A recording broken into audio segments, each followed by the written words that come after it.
welcome to Five Corners Podcast.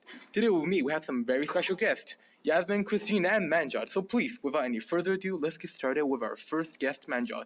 And today, we're talking about the meaning of the Matrix and the Aldous Huxley book, Brave New World. Take it away. Hey, thanks, Tommy. Thanks for the compliments, and thank you for having me here today. So the three topics I'll be talking about are slavery, freedom, and technology. So the further we go into the movie and the novel, we begin to realize the Matrix and the world state are quite parallel. So you're probably wondering what the Matrix is. The Matrix is a highly advanced program or computer coding that is used to enslave humans. It was created by the AI units, which we created as humans. So the AI units use this to brainwash us into neglecting the fact that we are being used. The artificial intelligence in the Matrix program control the people's brain impulses and limit their thoughts like in the world state. But in the world state, instead, they condition them into taking fake feelings through soma and feelies. In the world state, they also give them a specific caste system. There are 5 caste systems in total: the alphas, betas, deltas, gammas, and the epsilons, the lowest of all. People have no choice. They have no freedom into moving forward in life. They are stuck in that certain caste system. They have no freedom. An understandable point from all of this is that technology has come out of mankind's hand. And now the evolving race, which is us, is being used like a bunch of disposable batteries, born through machines and never experiencing what the true meaning of life is. Life is supposed to be natural, unlike being born like clones. 92 different type of clones, which have the same jobs, have the same personality traits. It's like the Matrix is just having copies of us. So is the world state, where we have the same clones over and over again. So the people that revolt are normally removed, so no further complications occur. We need more people to stand up, take action, but not many people want to accept the truth and have change. People must wake up before it's too late. Back to you on it, Tommy. See you. Wow, that's very deep. Actually, to fully explore this, I'll take it to Christine and she'll help us explain the parallels. Thank you, Tommy. Well, at first glance, you see, it seems like The Matrix and Brave New World are two completely different stories. Well, the plot's different, but they do have parallels. Like, births are controlled and not natural. Like in Brave New World, they use the Volkanovsky process, and The Matrix programs the fetuses. Both worlds program their brains by using a process like hypnopedia and plugging themselves into a computer to learn a new skill.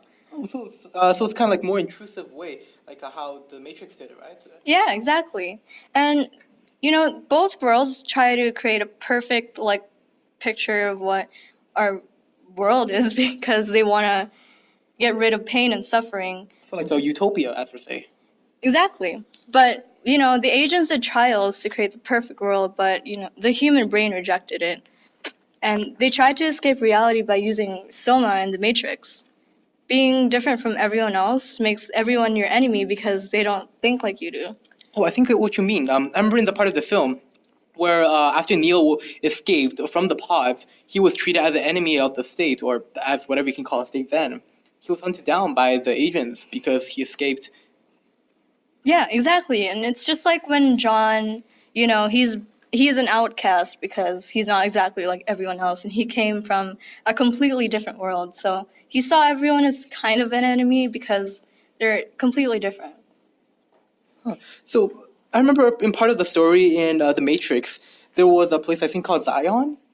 Yeah. Yeah, so I guess the Zion could be it's kind of like the reservation in Brave New World. Mm-hmm. Yeah.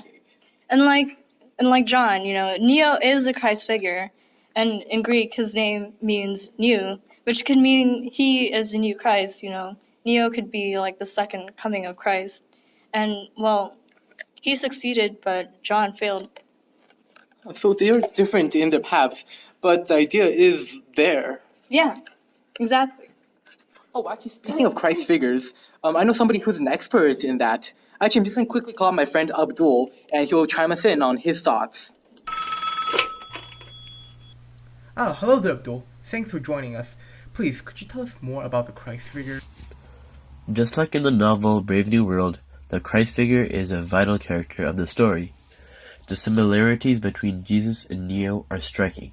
Even the name Neo Anderson means the new Son of Man, which is one of the titles of Jesus. Furthermore, the fact that both Neo and Jesus had 12 main friends or disciples, one of which ended up being betrayers, is no mere coincidence. Cypher, like Judas, chose worldly desires and was so hedonistic that he betrayed the chosen one. Similarly, like Jesus, Neo was foretold by prophecies.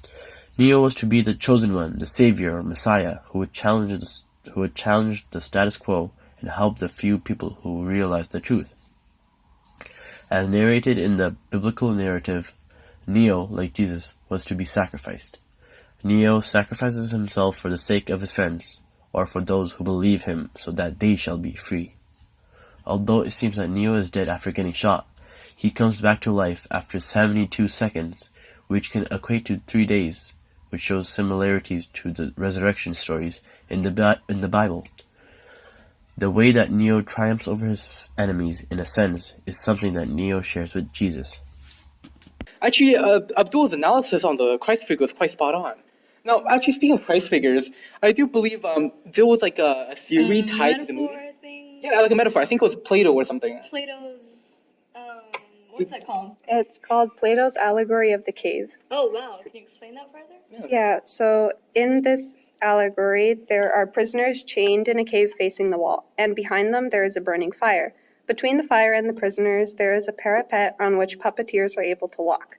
The puppeteers hold up puppets that cast shadows on the wall which the prisoners are facing. The prisoners can only see the shadow of the puppets, but not the actual puppets. All the prisoners can see is the shadows that the object that they cannot see cast. So this kind of relates to the Matrix in the sense where Neo was only seeing the shadow image of the real world. Before he took the pill. Yeah, and after taking it, he was able to see the world for what it really is. This is similar to Plato's cave metaphor in the sense where before the pill, Neo was much like the prisoners who could only see the shadow images of the puppets. But afterwards, he was able to see things from a different point of view, much like the puppeteers on the parapet. Wow, that's really interesting. Yeah. Anyway, actually a good point about Plato's cave theory. Actually, speaking of Plato, this movie actually has other illusions as well.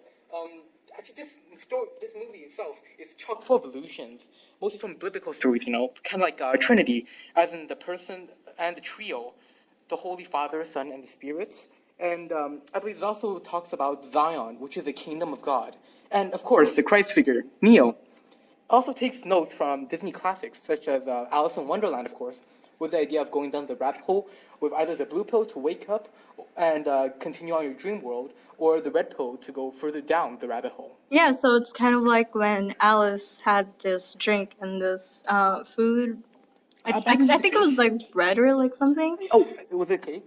Yeah, Yeah, so that- one says like eat me, and it makes her smaller, and one says drink me, which makes her bigger. And she has to make that choice. Oh, and I believe the idea of going down the rabbit cave, it brings her to the Wonderland. Yeah. Alice in Wonderland. Wow, yeah. And actually, little known, there's also Sleeping Beauty. Yeah, towards the scene towards the end of the movie where Neo gets shot several times trying to go for the phone and reach for the phone as he gets shot by the agents, and he basically falls down, and I'm not sure if he dies or falls into coma. Well, it was flatline, so technically he did die. True, he did die, but only then for Trinity to realize that she actually loves him, which is actually like a classic cliche Disney twist, and kind of like how the Oracle's prophecy tells true as she kisses Neo and he wakes up. So it's kind of like a gender swapped dystopian future cyberpunk Disney. Yeah, Cute. so it's like Neo is Sleeping Beauty, right? And then the prince is Trinity, and True Love's kiss made him, wake up again, made him alive.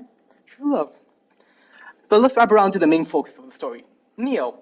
Ever since the name came up, it felt very interesting because why Neo? I did a little digging around and I found that the story is actually deeply connected with Greek mythology.